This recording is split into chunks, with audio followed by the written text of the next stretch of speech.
ये हमारा third question है, इसमें हमें पार्शियल फ्रैक्शन करनी है। तो बेसिकली ये हमारे पास जो है क्वाड्रेटिक फैक्टर है, और यहाँ भी ये जो है मल्टीप्लाई करने के बाद क्वाड्रेटिक हमें फैक्टर मिलेगा, तो ये हमारे पास इम्प्रॉपर फ्रैक्शन बनेगी। तो इसके लिए हमें पहले इसको प्रॉपर फ्रैक्शन में कन्वर्ट करना होगा। तो ये x square plus one over, इसको हम लिख सकते हैं एक्स स्क्र माइनस वन। तो अब हम इसको पहले प्रॉपर फ्रैक्शन में कन्वर्ट करते हैं।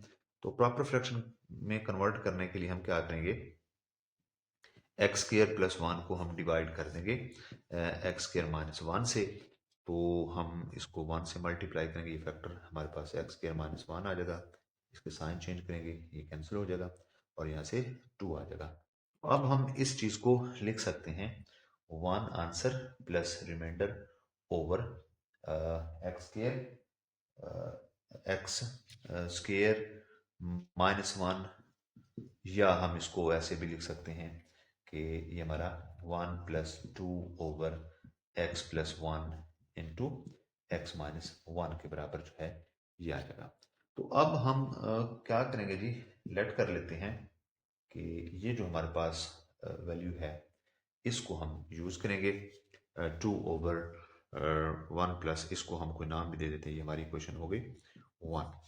तो इसमें जो two over x plus one है इसको हम फैक्टर इसकी पार्शियल फ्रैक्शन करेंगे।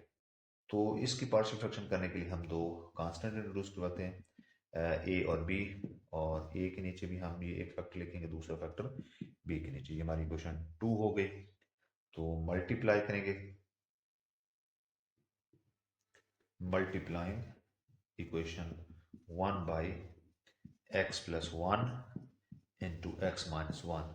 तो इससे हमें लेफ्ट साइड पे टू मिलेगा, राइट साइड पे ए इंटू एक्स माइनस वन, क्योंकि ये एक्स प्लस वन से कैंसिल होगा, एक्स माइनस वन फैक्टर ए के साथ मल्टीप्लाई होगा। Similarly x minus one factor से कैंसिल होगा, एक्स प्लस वन बी के साथ मल्टीप्लाई करेंगे तो ये हमारे पास इक्वेशन थ्री आ जाएगी। अब हमारे पास जो x माइनस वन और x प्लस वन है इनको हम जीरो के बराबर पुट करके इस इक्वेशन के लिए, तो हम अपना सोल्यूशन निकालेंगे, a और b की वैल्यूज को कैलकुलेट करेंगे।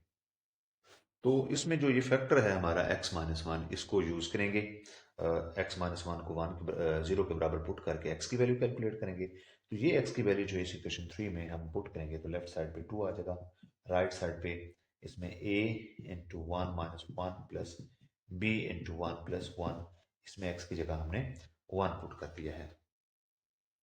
तो इससे हमें जो है ये फैक्टर ज़ीरो मिलेगा और दूसरा जो है b की वैल्यू टू आ जाएगी। और ये इसको डिवाइड करेंगे टू से तो लेफ्ट साइड पे वन आ जाएगा, राइट साइड पे b, तो ये b का आंसर हमारे पास वन के बराबर आ गया। अब हम दूसरा जो फैक्टर था x प्लस वन वाला, इसको जीरो के बराबर ले लेंगे और यहाँ से हमारे पास जो x की वैल्यू आएगी वो माइनस वन के बराबर आ जाएगी।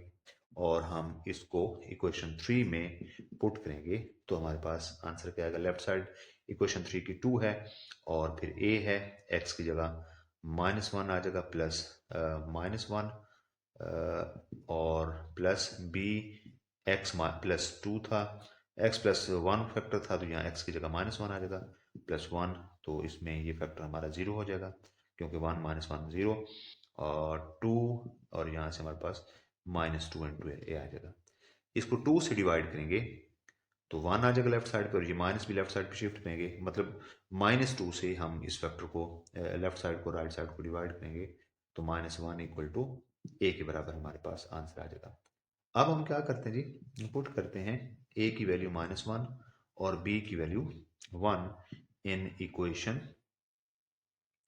टू। तो इक्वेशन टू हमारी जो थी वो थी two over x plus one into x minus one equal to a की जगह minus one over x plus one आ जाएगा प्लस बी की जगह जो है वन आ जाएगा और इसके डिनोमिनेटर में एक्स माइनस वन। तो ये हमारी पार्शियल फ्रैक्शन एक पार्ट की हो गई। तो फाइनली जो है हमने बेसिकली पार्शियल फ्रैक्शन जो है वो क्वेश्चन की कैलकुलेट करनी है, तो उसके लिए हम देखते हैं। तो हमारा जो मेन क्वेश्चन था वो ये था x square plus one over x plus one into x minus one. तो इसको हमने डिवाइड करने के बाद ये फैक्टर इसके लिखे थे, इसकी वैल्यूज लिखी थी one plus two over x plus one into x minus one. तो इसकी जो पार्शियल फ्रैक्शन हमने कैलकुलेट किए वो ये कैलकुलेट की है और 1 सेम आ जाएगा। 1 प्लस इसकी पार्शियल फ्रैक्शन का आंसर ये हमने कैलकुलेट किया। तो इसमें 1 ये प्लस और माइनस मल्टीप्लाई करेंगे, माइनस 1/x+1 प्लस 1/x-1। तो ये हमारा जो है इसका फाइनल सोल्यूशन आ गया।